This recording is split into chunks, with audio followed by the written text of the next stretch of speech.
We also have here on Washington Unplugged today a behind the ballot scene segment. I'm joined by Bill White. He is challenging Governor Rick Perry for the Texas governorship, and he's in Houston this morning. Mr. White, thank you so much for joining us today. And let me ask you, you're a former Houston mayor, you're from San Antonio. Right. What led you to run for governor? And should you win, what are your plans for Texas? Texas needs a governor who will bring the people of this state together to move us forward.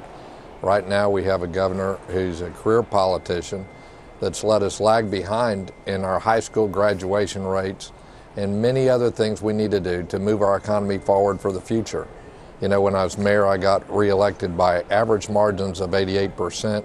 People are looking for people who shoot straight, they're physically conservative, but will move our community forward. People are looking for that throughout this state. So and we're getting a great response.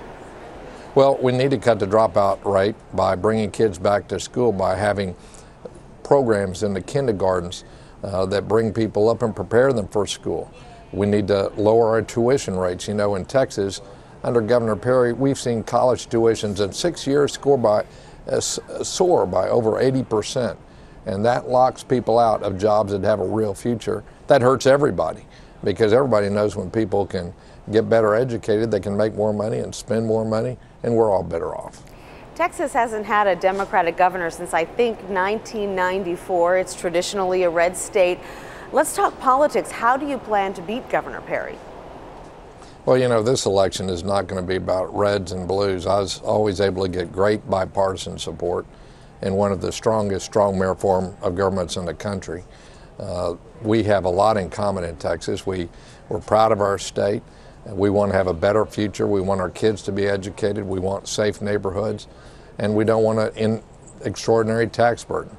And when I was mayor, I cut property tax rates 5 straight years while my city led the nation in job growth. People want that kind of leadership.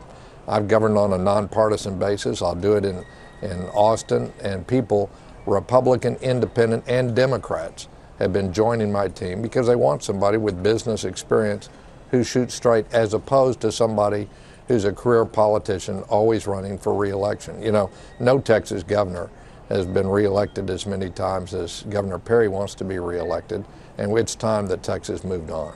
Since I'm here on Capitol Hill and all anyone is talking about up here is healthcare, I wanted to ask you about healthcare as well, because your Attorney General, Greg Abbott in Texas, is one of 13 attorneys general nationwide who are challenging the constitutionality of the healthcare reform bill.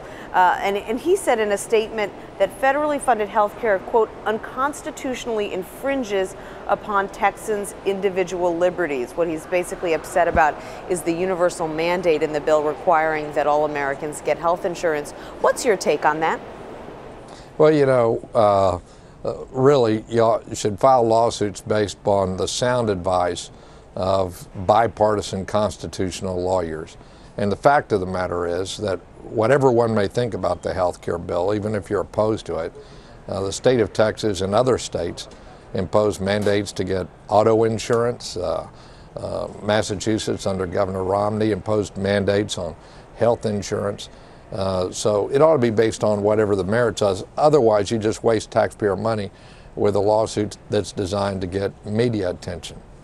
What's your take on the health care bill in general, though? Did you support it? You know, there's sections that I think are a step in the right direction, but I got to tell you, I'm against anything that would increase the borrowing of the federal government at a time when we're already in a deficit position. So those underfunded portions of the bill, particularly in the out years, and the mandates on the states, I have a real problem with that. I oppose them. Let's talk about immigration, because it's such a big issue in your state. Recently, because of the rising drug violence in Mexico, your governor, Governor Perry, ramped up law enforcement operations along the border. Is this something that you support?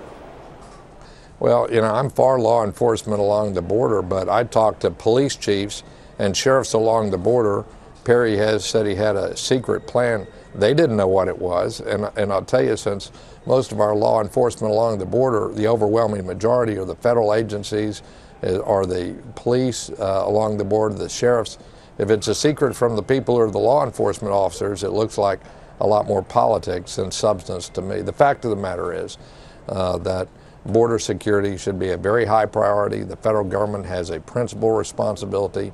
And I want to assure Americans from all backgrounds that the cities along the border, the counties along the border are a good place to do business, and they have lower crime rates than you see in most major cities throughout the United States, significantly lower. It's a good place to do business. You mentioned education at the top of our interview, and there has been some controversy in Texas that's gotten some national attention recently when some education leaders in your state proposed striking Thomas Jefferson and other historical figures from a list of people who have inspired change. What's that all about, and what is your take on this issue? Well, it's politics as usual by Governor Perry's handpicked appointee who's chair of the Texas Education Agency. Look, we need to be cutting our dropout rates. They're 30% or more. They only admit to 10% and count most of the rest as missing. They ought to be working on that. And let the professional educators and the historians decide what's in our textbook.